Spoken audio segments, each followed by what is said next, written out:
Where I'm standing at right now is at the bottom of this water feature, this big waterfall. And right here, it's evidence where you could see the water was coming out from a shortened edge, or settled edge, up higher. It's been running 2 weeks now with the edge pulled up, how we had it when we first started. Now it's just nice and dry.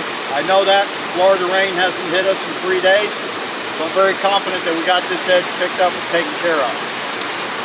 This is the Pond Monster. See you next time.